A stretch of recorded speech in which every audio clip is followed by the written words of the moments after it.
Bismillahirrahmanirrahim. Radhiyallahu anhu wa kana radhiyallahu ta'ala anhu Allah qala al-mu'allif rahimahullah wa nafa'ana bihi wa bi jami'i ulumihi fid dharain amin.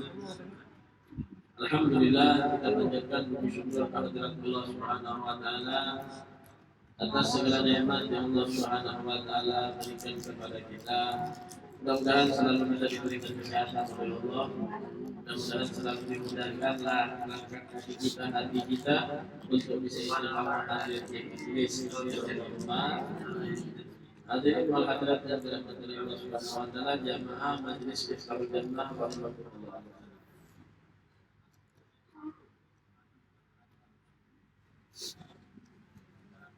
Kembali kita akan mengkaji kitab Ayyuhal Walad karya daripada Imamuna Al-Ghazali.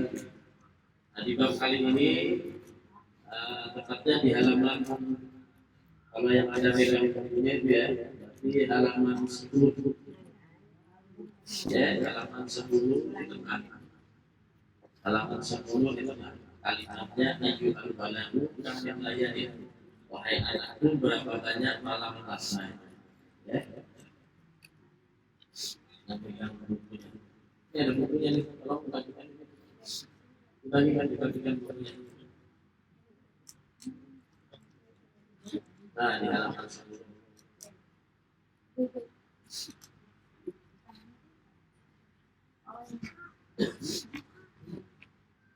Ayyuhal waladu kam min layalin ahyaitaha bitikraril ilmi wa mutala'atil kutubi wa haramta ala nafsika ad-dawman. Beliau memberikan nasihat. Kemarin kita terangkan kitab Ayyuhal Walad ini adalah kitab yang dihasilkan daripada hasil murid beliau meminta nasihat khusus kepada gurunya, yaitu Imam Ghazali, yang bentuk nasihat itu sekiranya bisa dibawa, bisa diingat dan bisa diamalkan setiap harinya. Nah, maka di antara karangan Imam Ghazali yang besar yang banyak, Ihya Ulumuddin dan yang lainnya, maka diringkas risalah yang kecil ini dikasihkan kepada muridnya diberi nama Ayyuhal Walad, sampai kepada kita sekarang ini. Ya. Nah, jadi menurut sarankan lagi kalau bisa yang ada dalam bukunya ada pembagian yang bisa ambil atau yang bisa tukar paling berapa buku beli di pasar, simpan, yang bacanya ada teks Indonesia nya, yang baca, yang simpan, yang pelajari terus. Karena kita pelajari di majelis berarti ilmunya bersanad sampai kepada Imam Ghazali, sampai kepada Rasulullah SAW. Baca bahasa Indonesia-nya, bila dia hendak baca ulangi sampai seumur hidup dia. Insyaallah ini akan menjadi syafi'an laka ila yaumil. Ini akan menjadi penolong kita, ilmu yang bermanfaat nanti sampai hari kiamat. Yang Nabi idealnya nak ada putus amal ibadah apa? Orang meninggal amal ibadah nak ada putus apa? Tiga aja. Apa? Ilmu yang bermanfaat. Kamu bermanfaat atau majelis mendengar 4 batang 4 boleh supaya jadi bermanfaat. Ada yang puisi bukunya, ada awal pulpen, bawa bukunya, kapan disampaikan oleh Habib tadi. Nah, itu ilmu yang bermanfaat namanya. Karena datang boleh kalau tahu misalnya. Jadi ilmu yang bermanfaat. Ini gue sampai ke dalam buku, sampai ke akhirat bermanfaat. Biar Nabi seperti cahaya yang akan menerangi kita nanti. Begitu juga Nabi seperti kunci yang akan kita buka nanti ke dalam surga Allah Subhanahu wa taala. Itu adalah ilmu yang bermanfaat. Jadi kada meninggal, orang yang meninggal akan tetapi ilmunya tetap bermanfaat. Pertama. Yang kedua, awalan yang saleh ya Allah, diisi anak yang saleh. Kondisi anak yang saleh, yang sugihnya, yang tinggi jabatan, bukan anak yang saleh yang taat sama Allah, yang taat sama Rasulullah, yang berbakti kepada orang tuanya, yang dia tadi itu berlandaskan ilmu dengan amal, anak saleh. Itu yang namanya anak apa? Anak soleh itu soleh itu definisinya biar para ulama al-qaim bi huquqillah wa ibadah. Orang itu soleh atau soleha bila taat lawan Allah, lawan juga baik lawan manusia. Nah, itu namanya soleh. Jadi seimbang lawan Allah taat sembahyang digawe, bermajelis nurut, berakhlak dengan baik, hatinya dijaga. Nah, kemudian lawan sesamanya baik, berakhlak sesuai yang dibawa oleh Rasulullah SAW. Nah, orang soleh, si anak soleh boleh dia meninggal dunia tatap amal ibadah nantinya gawe tadi yang dikubur dua mendapatkan pahalanya. Jadi siapa ajarkan dengan mengaji Al-Quran, masukkan dia di lembaga-lembaga Al-Quran, ajarkan dia bagaimana syariat yang dibawa oleh Rasulullah SAW. Selama kalau kita masih bisa membimbing, kita bisa mengajarkan, ya sambil dibantu dengan kita mengajarkan membimbingnya. Nah itu cara mendidik anak-anak yang soleh. Perhatian ya. Kalau di Hadramaut ditarik dia itu dulu pakaian orang soleh itu putih. Abahnya khususnya pakaiannya putih. Kemudian pakai selendang warna hijau. Nah, sampai di Hadramaut Yaman itu anak mengetahui mana keturunan Nabi, mana lain keturunan Nabi dulu bila pakai baju putih, terus selendang hijau berarti itu habaib, berarti itu keturunan Nabi. Jadi orang di luar itu terputar dulu pakai jubah warnanya atau pakai selendang warna hijau karena sudah menjadi ciri khas. Karena warna yang disenangi oleh Rasulullah SAW. Ketika anaknya mulai naik ke rumah, nah, ibunya perhatian. Suatu ketika ada anaknya naik, pakai gamis semua. Biasanya putih kok. Kalinya naik ke rumah, gamisnya berwarna. Sama kalau ini deh. Anaknya kuning hijau dan membuat perintis dari gamisnya. Macam warnanya. Lalu terkenal ada bulu merah, ada bulu kuning, ada bulu hijau. Nah, macam kalau ini sekarang gamisnya berwarna-warna. Boleh aja lah, boleh. Cuma orang-orang dahulu, para baik dahulu itu, lihat bagaimana dia pendidikannya, perhatian anaknya. Masuk anaknya itu pakai gamis warna biru, nak berikan itu hanya obat semua. Nah, di sini nih. Gamis warna biru dapat di mana? Ajaran dari siapa? Ini kita minta maaf. Anak naik babinian tadi, telawarnya di atas tersebut. Ada ditakuni datang di mana? Dipegang gamis semua warnanya lain.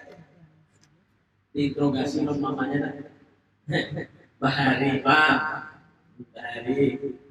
Di sini jangan-jangan kena anak kenapa Pak gak mungkin. Aku takutan di sini kalau punya isu tatap rambut yang biru. Ini orang tua tuh harus perhatian sama anaknya. Bila sudah ada berbeda, lain lawan yang diajarkan orang dapat di luar berarti bisa menyambat ini itu, bisa menyumpah ini itu. Padahal kita di rumah sudah bisa mengajari anak mengucapin itu, kita interogasi. Gimana nih kawan anak? Kalau perlu jangan naikkan kawan di situ lah. Kita arahkan sampainya kawin, cariakan pembagian cariakan kita di kewajiban cariakan lagi yang sampai. Nambah lakian itu dua kalau bisa nambah lakian cariakan kita mencari kita menawariakan orang anak tadi. Supaya apa? Jadi dia tadi itu hidup menjadi soleh, menjadi soleh. Jadi ada di antara dulu seorang tabib Adil Malik bin Abdullah. Cari sini mencari. Kalau dengan itu dicari benar. Padahal orang kaya, orang fikih itu dilihat ternyata ada seorang sayyid. Seorang sayyid cuma ada kecukupan hidupnya. Cuma orangnya orang soleh. Allah, ya ambilkan kasih dia aja apa ini semua. Tujuannya apa? Bukan harta, akan tetapi supaya menjadi orang soleh. Begitu juga yang terjadi dengan Sayyidina Umar bin Khattab. Sayyidina Umar bin Khattab terkenal. Ceritanya Sayyidina Umar bin Khattab itu. Di zaman Sayyidina Umar bin Khattab itu mulai sudah orang melakukan kecurangan di dalam berniaga, berjualan kecurangan, ya, mengurangi timbangan, lebih 16 tadi. Bensin harusnya seliter, kurang pada seliter dijual. Baras harusnya seliter, kurang pada seliter takarannya. Jadi mengurangi takaran, berjual tanah di kanan. Artinya apa? Mengurangi takaran, mengurangi timbangan, kecurangan. Padahal mulai di pasar itu di Madinah, saat Sayyidina Umar itu jadi Amirul Mukminin, di pasar itu tulis, la yadkhulu illa faqihan. Tidak boleh masuk ke pasar ini kecuali orang yang mengerti fikih. Pasar Sayyidina Umar, bila kata mengerti fikih, karena boleh masuk ke pasar Sayyidina Umar. Dia harus tahu bagaimana hukum jual beli, bagaimana yang halal, bagaimana yang haram, bagaimana yang riba. Itu harus tahu dulu. Nah, ternyata ketika Sayyidina Umar di zaman Sayyidina Umar itu banyak di antara mereka pedagang-pedagang susu, susu unta. Mereka itu hendak mendapatkan daripada untung yang banyak. Kenapa? Karena harga susu yang mereka tambah naik. Akhirnya mereka hendak dapat untung yang besar. Susu tadi dicampur lawan air. Lalu dari kita asalnya murni, lalu bercampur. Ujungannya kan? Jelas. Sudah itu karena Sayyidina Umar bin Khattab sekali suruh sidin. Ya, disuruh nyari siapa-siapa saja pedagang-pedagang yang jelas kayak ini tadi. Oh, sekalinya dasar bujur. Yang malam di kawah besar dicampur lawan air. Harganya jual murah. Sekalinya di antara pedagang itu ada ibu-ibu tua sudah ditinggal mati oleh lakinya, janda, keisi anak bujang kemudian. Jadi ibu tadi berjual susu tadilah, susu murni tadi itu lawan anak di pasar. Akhirnya apa? Ada payu. Kenapa jadi kira payu? Kenapa bisa ada payu ya? Larang. Kenapa? Karena ada mencampur. Nah sudah dicampur baju, penjual murah. Jadi kena payu. Kenapa jual? Larang. Sudah itu larang jadinya habis susunya kada bercampur. Orang percaya. Yang penting dia murah. Itu. Yang penting murah. Allah. Akhirnya dia anak tadi. Belajar ibunya. Dari ibunya tadi. Mungkin kita nakai ada payu penjualan, ada kawan lagi makan. Kemudian dengan ibu tadi. Akhirnya jalan anak. Kalau dia 42 lawan gawian bubuhan dan tadi mencampur lawan air tadi sama aja berarti kita makan haram. Biasa apa kita? Padahal Rasulullah kada mengajarkan anak itu penjualan luas, mengurangi timbangan. Nah, kayak apa? Sekalinya malam itu, diperiksa lagi sama Sayyidina Umar. Jadi orang-orang yang mencampur susunya dengan air tadi semuanya ditangkap malam itu. Jelas tadi ditangkap oleh Sayyidina Umar. Pas ketika Sayyidina Umar mencek, Sayyidina Umar itu kalau dia berhasil, dia langsung turun. Ada yang di kantor aja, telepon anak buah kada. Langsung turun, jadi dia melihat keadaan. Sayyidina Umar, akhirnya turun. Masuklah Sayyidina Umar di satu rumah ibu yang berjual susu tadi kawan anak-anak. Didengarkan oleh Sayyidina Umar dari luar. Ternyata terjadi percakapan ibu lawan anak tadi. Ujian ibunya kita campur aja juga supaya kita kawal juga penjualan. Ujian anak ada mulai biar kayak pajak masa dia mencampur kada hendak lagi upang usaha ulun kada hendak lagi upang jual makan dari hasil ini tadi ujar tanpa akhirnya apa masuk Sayyidina Umar bin Khattab dan Sayyidina Umar bin Khattab apakah ini susu sudah dicampur belum jadi itu tadi cuma ada masih keinginan untuk dan anak tadi pun mengatakan tidak Umar kalau seandainya ikan sudah campur susu tadi kan edaran ikan tangkap belum sih akhirnya ibunya tadi sadar istighfar kepada Allah Subhanahu Wa Taala bertobat kepada Allah Subhanahu Wa Taala. Boleh sih nomor sudah ada ditangkap tadi penjualan mohon jujur lah dinasihatin si Umar boleh sih di Umar bin Khattab rumahnya tahu lah biar apa yang dilakukan si Umar bin Khattab mengumpulkan anak-anaknya lelaki, anak laki yang jadi kumpulkan. Kumpul. Abdullah bin Umar, Hashim dikumpulkan berapa? Apa tujuannya dia kumpulkan teman? Di sini sudah kata, siapa yang antara itu mantap kawin? Apa? Jadi kalau tahun anak jadi nomor. Kita kawannya harus pokoknya harus diambil harus anak kawin kenapa anak raja mana anak gubernur mana anak orang kaya mana ini orang paling jujur ini orang paling amanah jadi mana dia sekalinya anak penjual daripada susu itu dilamar oleh Sayyidina Umar bin Khattab jadi nanti dia itu amanah jujur baik. Nah ini kunci utama kebaikan khususnya di dalam rumah tangga. Ini yang diajarkan oleh Sayyidina Umar bin itu namanya anak soleh anak soleh biar berisi anak soleh biar dalam umur kayak apa aja tetap dia akan mendapatkan kebaikan dengan anak soleh apa hari kiamat itu baru bakal putus dia nak jujur makan apa masih kucing kan untuklah apalagi nak jujur dimakan di anak dia ada solehah meninggal dia ditagisinya aja ditagisi rumah mamaku bilang pagi ini sini ketujuh mana makan nasi kuning ini kita sore sini ketujuh mana duduk di muka TV dia nanti ingat anak dia makan soleh tadi.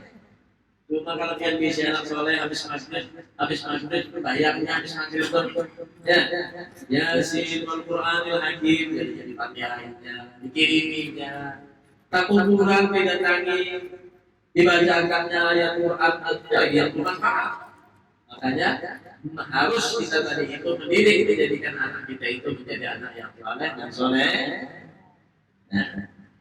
udah sih itu apalagi sudah mulai baca kayak apa supaya dia jadi orang soleh supaya dapat mendamping dan soleh dan solehah ya. Nah kemudian yang ketiga apa aja Rasulullah SAW ilmu yang bermanfaat kemudian anak yang soleh kemudian sedekah jariah nah jadi harta itu ada dua ada namanya harta hak milik ada namanya harta hak pakai. Yang hak pakai yang mana? Yang kita bawa sekarang hak pakai berapa? Makanya ujarnya yang haji Zainuddin MZ. Bisa lagi bicara. Haji Zainuddin MZ meninggal presiden. Ujar Sidin, hidup paling nyaman itu adalah hidup orang yang menghirup tukang parkir. Dia sudah semua parkir itu. Tukang parkir itu mulai 10 mobil langsung harus sombong. Coba ada kita bisa mobil 2-3 hanya di rumah lain. Tukang parkir itu 10, 15, 20 mobil bergantian masuk keluar masuk. Sombong lah tukang parkir itu. Ada sombong. Kenapa jadi kena sombong? Karena tukang parkir itu tahu itu bukan milik lain ampun itu cuma amanah dan titipan. Yang namanya amanah dan titipan sebentar lagi akan diambil. Ya, di sini mau parkir, kita isian rumah, isian mobil, isian keluarga, isian duit, itu semua titipan dari Allah. Mau tidak mau akan diambil oleh yang punya. Siapa yang punya? Allah Subhanahu. Sampai waktunya inna lillahi wa inna ilaihi, semua akan kembali kepada Allah Subhanahu wa taala. Ya kan ada? Amun pian sadar umpati kalau parkir ujian kayak gitu belanja. Ada merasa oh dirinya ampunnya. Ada merasa oh ini yang namanya titipan, berarti lain ampun seorang pertama.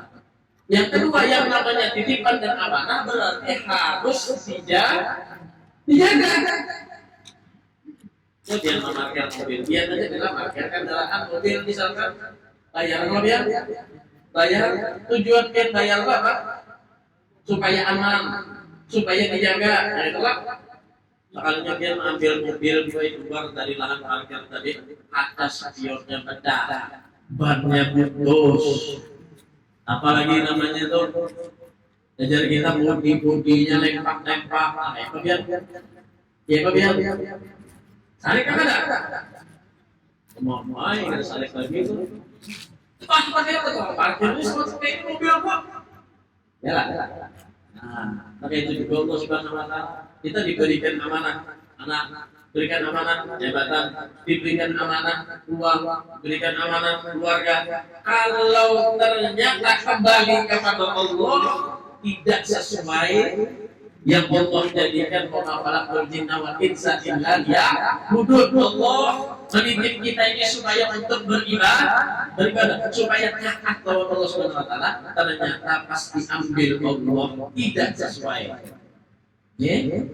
Maka gimana yang punya marah. Ya Allah dititipi duit sekalinya dibawa ke diskotik, dititipi jabatan sekalinya kada amanah korupsi, dititipi anak kada dirawat kada dijaga. Ini akan dipertanggungjawabkan nanti di hadapan Allah Subhanahu wa taala. Makanya jangan salah kalau Allah jadikan musibah, ada gempa bumi, itu sudah tandanya berarti yang punya marah. Nah jadi kalau kita hendak tadi lihat itu makanya apa? Ada pernah merasa apa yang ada adalah miliknya. Nah itulah harta tadi terbagi dua. Ada yang namanya hak milik, ada yang namanya hak pakai. Ini apa nih kita sekarang? Semua akan ditinggal. Obat data syahyu abdata jibat yakul kudur fitul biofilal ini. Maka yang mampu nikmat dilama-lama akan awak sehat akan awak sekalian bengkel yakul kudur yang akan menyantap kita menikmati kita dalam kubur apa? Cacing tanah. Tinggalkan semuanya nah. Tahan aja lagi lawan Allah nyanyi di dalam kubur. Sabar tahan kan itu. Karena ada napasnya. Maka ketika masuk dalam kubur apa yang diucapkan pertama kalinya? Yang diucapkan ketika dia masuk kubur semua Allah Subhanahu wa taala mengatakan, ya. Qala rabbirji'uni la'alli a'mala shalihan. Ya Allah, pulihkan lagi ulun ke dunia biar setempat. Hidupkan ulun ke dunia biar setempat. Misalnya la'alli a'mala shalihan, ulun akan beramal soleh. Kalla innaha kalimatun hiya qawluha Allah. Itulah kalimat orang-orang yang sudah menyesal hanya dalam kubur baru sadar bahwasanya amal ibadah itu sangat penting. Kita masih diberi Allah karena umur sehat walafiatnya. Jangan disia-siakan waktu kita untuk beramal. Ya, maka harta yang harus menjadi benar-benar bagi diri kita yang mengiringi kita di dunia sampai di akhirat adalah harta yang disebut dengan harta hak milik. Itu kita cari jangan kata pakai keluar hak pakai ini tapi enggak. Kalau hak milik ampun kita walaupun 500 rupiah atau 2.000 rupiah mulai gambarnya lah tempat yang murah kan. Ya, kita masuk makan di jalan masjid. Ya, kita kasihkan kepada sedekah jariyah, maka itu sampai ke akhirat. Sampai ke akhirat. Itu namanya harta yang tak milik. Tapi nanti kita banyak bawaan susah juga. Kalau orang pun boleh hendak berpindah Banjar ya, hendak kemana? Hendak berjalan kemana? Kabar baik. Hendak berpindah susah kan? Kalau dia membawa seberatan barang, pasti kan dikirim makan jalan jauh. Dikirimkan ada yang lewat travel, ada yang dikirimkan pakai bis, ada yang dikirimkan pakai mobil pickup dan yang lain. Dia orang yang membawa atau kita yang membawa cuma ada kendaraannya, tapi gitu. Dan nggak semuanya harus kita bawa, karena capek. Kalau kita bawa sembarangan, makanya itu para ulama, para orang solehin itu mereka justru tidak mau membawa beban banyak ketika mereka tadi itu sudah meninggalkan dunia, karena ternyata dunia ini halal hisab, yang halalnya bakal dihisab, yang halal bakal dihisab. Dari mana dapatnya digunakan untuk apa? Yang halal dihisab. Wa haramuha adab, sedangkan yang haramnya akan disiksa oleh Allah Subhanahu wa taala. Ya. Jadi nomor itu berarti apa? Amal. Harta kita dari mana? Nang di ATM berapa? Nang kita sudah berapa? Harusnya presentasinya lebih banyak yang kita sumbangkan di jalan Allah daripada yang kita simpan di ATM. Wa ma anfaqtum min khairin fa li anfusikum. Apa yang kita infakkan di jalan Allah itu bukan milik siapa-siapa. Kalau kamu menyediakan masjid musola ada, fa li anfusikum kata Allah, itu milik kalian. Itu memang menjadi hak milik kita, dan ditransfer dan dikirimkan ke kita di akhir. Jadi amal belajar kita amal itu 3 perkara akan bakal putus walaupun kita sudah meninggal dunia. Anak soleh, ilmu yang bermanfaat, kemudian juga sedekah dari lain pada itu bilang sebenarnya. Si itu mantan dulu jadi bakas ada bakasnya. Ya lah.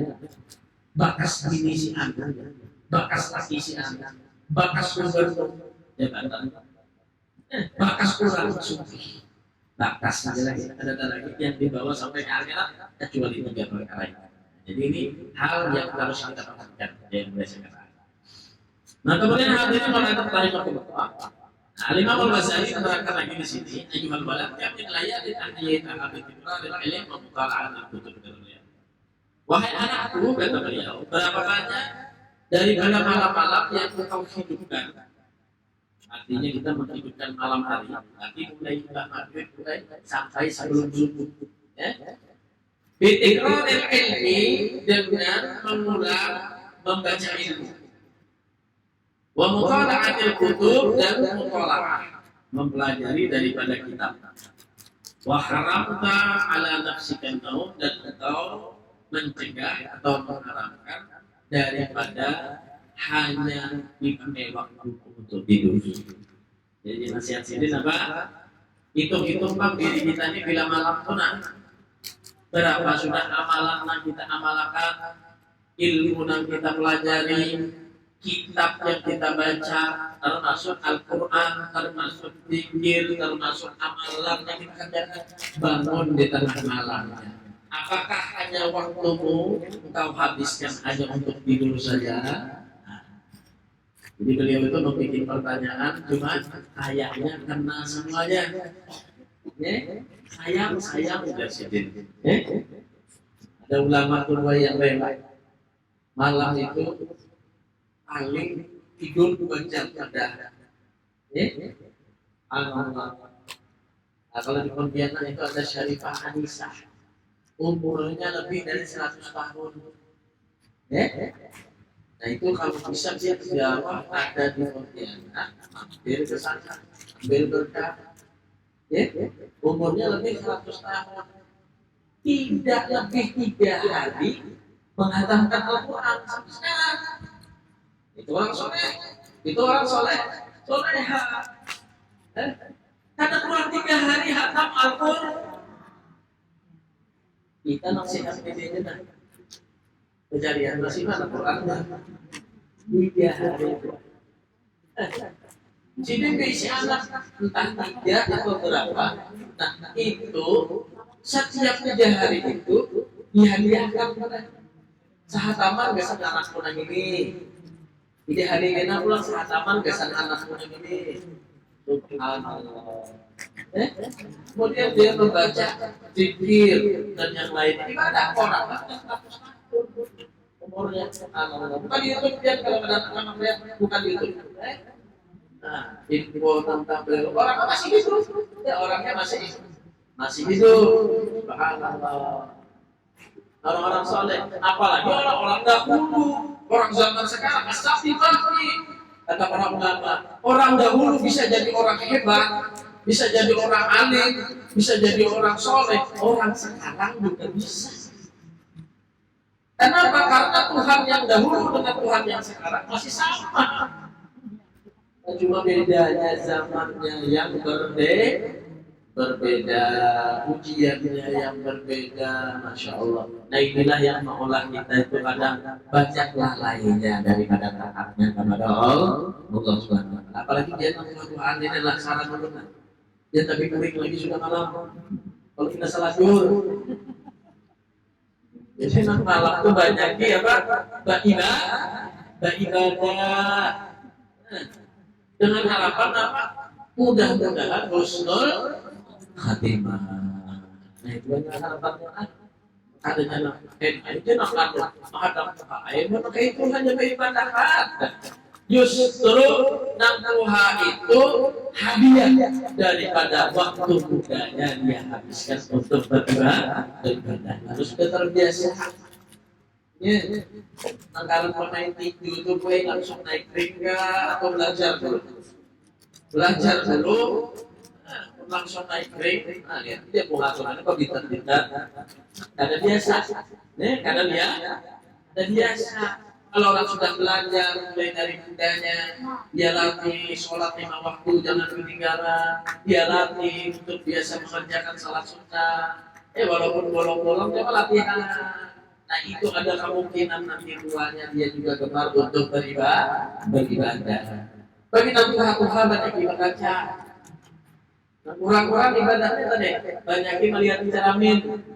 Nah, itu biruan berapa sudah di kepala.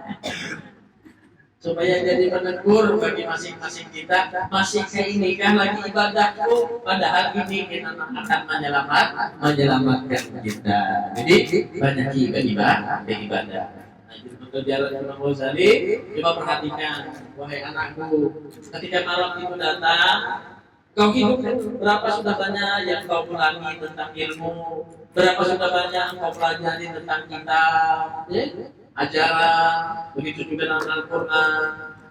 La alamaka al-ba'ith. Begitu juga kau perhatikan sesuatu yang menjadi pendorong. Bangun itu karena apa? Dan ibadah itu karena apa? Dia sendiri. Semalam kan kita terangkan, kita beribadah ini murni karena Allah, jangan karena yang lain. Nah, karena ujiannya kayaknya pulang ketika beribadah malam lalu ada kisah ujiannya paling berat. Kenapa susah? Bangun tengah malam itu susah dan pahalanya sangat besar. Maksud Allah, tatajafa junubuhum 'anil madaji'i. Ada di dalam surat Allah menerangkan orang yang bangun di tengah malamnya beribadah kepada Allah di saat orang tidur, dia jaga. Diterangkan oleh Allah Subhanahu wa taala istimewa. Maka ujiannya kena lalu untuk ini hendak berpisah. Ya guys, supaya jangan ikuti sama orang, supaya kada jadi ria itu lalu tujuannya karena sembahyang itu hendak berpisah tidak ngaruh. Ya, aku ke malam tadi sembahyang tahajud di masjid ini bersinggah. Ada dua mu'min sembahyang tahajud di mana di Masjid Nabawi berselfie diandak status diulang-ulang tulisannya. Bukan rialah, ini hanya pemberitahuan saja kalau aku ada di Masjid Nabawi. Subhanallah. Wah, ini kan sembahyang Jumat di foto selfie-nya juga. Jadi memungkinkan karena rusak. Akhirnya amal kurang bahari banyak. Nah, selamat kenapa kata wah ini di TikTok ada juga. Allah sampai sembahyang tarawih pula aja lagi belum makan takbir ke TikTok kan ada juga. Live TV semacamnya. Nah itu kalau menjadi syiar bagi yang lain kenapa apa? Cuma kalau hati kita untuk kita lihat sama yang lain dengan ibadah rusak amal ibadah kita. Nah, jadi kata Imam Ghazali, la'ala makan al-ba'its bih. Jaga juga apa yang menjadi sebab kita beribadah kepada Allah Subhanahu wa taala. Jaga jangan tapi berpisah, jangan tapi minta lihat bawaan orang. Kemudian sudah dijaga mulut, hati belum jaga. Jangan merasa ujub itu merasa diri yang lebih baik dari orang. Kayaknya lah tengah malam ini aku aja bangsa ampungan dengan beribadah. Mana itu ibadah aja. Nah, itu ujub, itu pintu syaitan juga. Jadi kita jaga. Ya, inkana naila arabi dunia wa jazbahu qamiha wa tasila manasibiha wal ba'al al-ajran wal ahzan wa wailun laka thumma wailun laka. Nah, jika ada orang yang bangun dua tengah malam, dia habiskan untuk membaca Al-Quran, untuk dia tadi itu sholat, untuk beribadah, tapi tujuannya karena ingin menggapai dunia, ya, bangun di tengah malam keliling masjid sekalinya anak minta cucuk supaya jadi anggota ini, anggota itu. Tujuannya ada dunia. Wajah juga hukumnya mengumpulkan daripada perhiasan-perhiasan dunia dan yang lainnya. Watahsili manasibiha mendapatkan kedudukan. Wal mubahah berbangga diri alal agran wal amsal supaya lebih unggul dari yang lain, dari teman, dari orang-orang yang lainnya. Tujuannya semacam itu. Wawailun laka tu mawailun laka. Maka orang ini juga termasuk orang yang celaka. Allah. Makanya ulama itu mulai habaib khususnya tujuh bilanya malam itu sedikit hendak mengolah kita, hendak mempelajari Al-Quran, hendak sembahyang tahajud, berzikir tengah malam. Sidin gue maulah kopi, kopi hebatnya. Kenapa? Karena minum kopi berpahala, ulah kopi berpahala. Ada benar kali. Yang kalau mengulah kopi, dasar yang minum, kira-kira ikhlas kah kada? Ikhlas kah kada? Ikhlas. Minum bacanya makhluk deh. Nah, cuma bedanya ulama lawan kita saat ini mengaduk kopi itu, diliatakannya supaya mata pun ditarang, dasar beribadah. Ada juga orang tak malam ulah kopi itu gedung, baca ada juga ini ulama ulah kopi, habis ulah kopi. Cuma diniatakan, apa yang diniatkan dari kepada perkara yang harus atau yang mubah diniatkan untuk ibadah maka dapat pahala ibadah. Jadi senjata mereka untuk begadang itu pakai kopi cuma diniatakannya supaya matanya sigar kawa ibadah.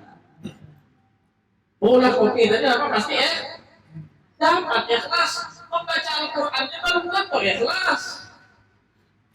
Sembahyangnya belum tentu ikhlas. Paling kita dapat ulah kopinya dulu pahalanya Allah. Jadi segala penjuru mereka cari untuk mendapatkan keridhaan Allah Subhanahu wa Taala. Allah. Jadi kayak caranya kita nih tahu loh anggota diri badan kita ini supaya benar-benar selamat. Wa inna lana fi ila syari'at Nabi sallallahu alaihi wasallam, jika tujuan kita tadi bangun tengah malam ibadah tentunya lewat latihan tadi sekalinya bertujuan besar menghidupkan syariat Nabi Muhammad sallallahu alaihi wasallam. Tujuannya apa? Anak mengobati Nabi. Ada kalau bisa budak, bisa asal, bisa seorang budak. Kurangnya boleh jadi budak. Nah, kemudian si budak ini hendak dijual oleh tuannya. Ada budak itu nang larang harganya, ada nang budak tadi itu standar harganya, ada nang murah harganya. Ternyata budak nang dijual ini oleh tuannya yang kita kisahkan tadi termasuk budak yang harganya murah. Di antaranya budak tuh kalau larang dijual di zaman dulu karena dia rajin bekerja, karena badannya besar, bisa mengangkat ini dan itu, terlarang harganya. Murah budak yang ada tapi bekerja, budak yang awaknya halus, budak yang ada tapi kuat berangkatan, itu murah harganya. Budak ini termasuk budak yang murah. Ternyata ada orang yang datang ke pasar hendak menukar budak, ditawari, dia ini nah, ini budaknya larang, bagus, kerjanya bagus, ini jadinya ada gitu kelarangan. Betul bang, ini ada lagi nah standar bagus juga bagiannya, cuma tak kurang pada yang pertama tadi ada jadinya aku jadi yang murah-murah aja. Nah ada yang murah ini nah, cuma ini pegawai tapi kuat juga.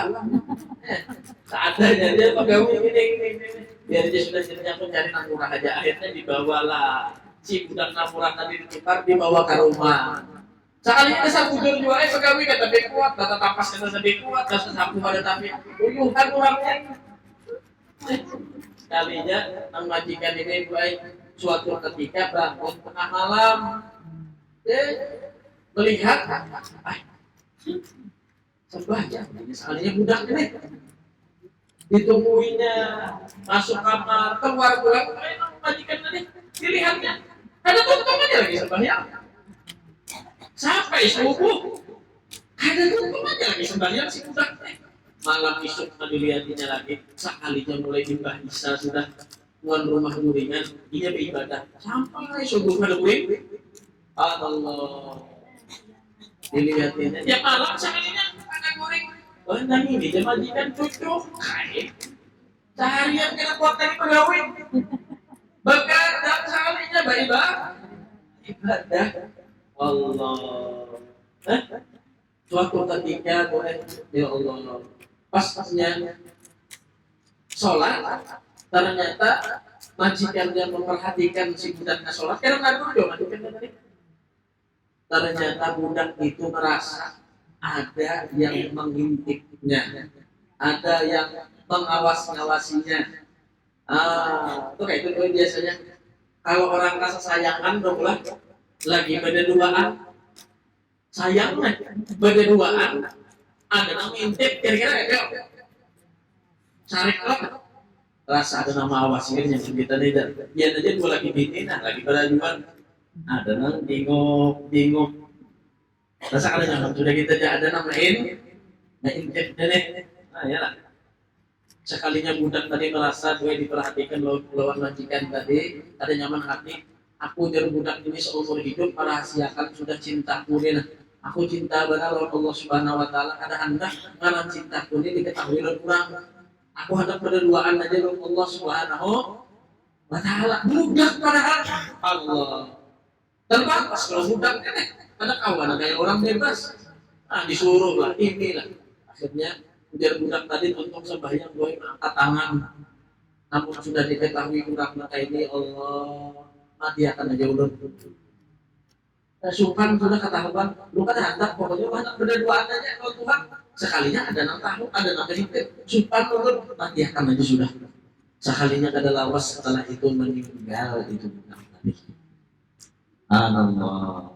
Nah, niatnya benar-benar karena Allah Subhanahu Wa Taala. dengan kada perlu diubar, kada perlu dengan tadi itu mahabbah kasana kembali dengan ibadahnya tadi murni karena Allah Subhanahu wa taala. Ya. Nah, kalau tujuannya ittiba Rasulullah ini, wa tahdhib akhlaqi yang memperbaiki akhlak, kasrat nafsil amarah, memecahkan daripada nafsu, hawa nafsu, bisu dengan kejelekannya. Batu barakatuh, maka ini orang yang sangat beruntung. Orang yang kalau bangun tengah malam beribadah itu orang yang sangat beruntung dalam hidupnya sampai ke akhirat. Allah, walakat sadaq mandala syi'ran, dan benar-benar telah benar daripada syair yang telah disampaikan, syahrul uyun bi ghairi wajhika ba'i wa bukakuhunna bi ghairi faqdika batil. Mata ini terjaga bi ghairi wajhika, akan tetapi bukan karena Allah Subhanahu wa taala. Mata benar itu mata menjadi mata yang sia-sia. Mata ini boleh masih berbicara, cuma ada ingat bahwa Allah itu adalah mata orang yang sia-sia.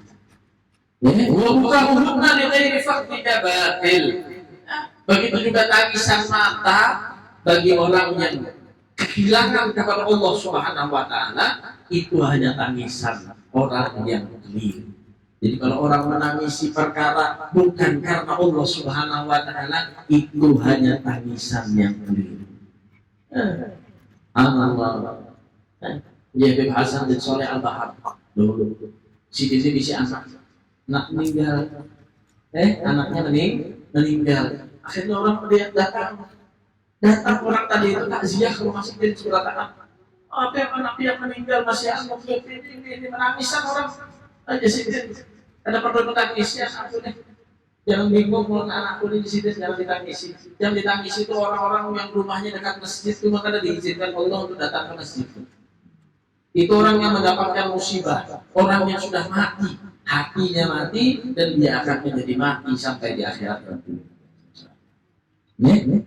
Jadi ada mata-mata mereka ini yang terjaga namun tidak ingat kepada Allah, itu adalah mata yang sia-sia kata saya. Kemudian juga mata orang yang menangis bukan karena Allah Subhanahu wa taala, maka itu adalah mata orang-orang yang apa tadi rugi ya, mata orang-orang yang dikatakan sebagai matanya orang-orang yang batil, yang keliru. Mudah-mudahan kita diselamatkan oleh Allah Subhanahu wa taala. Mudah-mudahan amal ibadah kita menjadi ibadah yang diterima oleh Allah Subhanahu wa taala. Mudah-mudahan kita mendapatkan ilmu yang bermanfaat. Nah, mudah-mudahan kita diberikan anak-anak yang saleh dan salehah. Nah, mudah-mudahan kita dijadikan oleh Allah bisa menghidupkan syiar baginda Nabi kita Muhammad sallallahu alaihi wasallam dengan ibadah khususnya di malam hari. Amin Allahumma amin Allahumma amin. Ala hadhihi wa kulli niyatin salih jami'a syamil al-dunya wal akhirah wa ila hadratin Nabi al-Fatihah.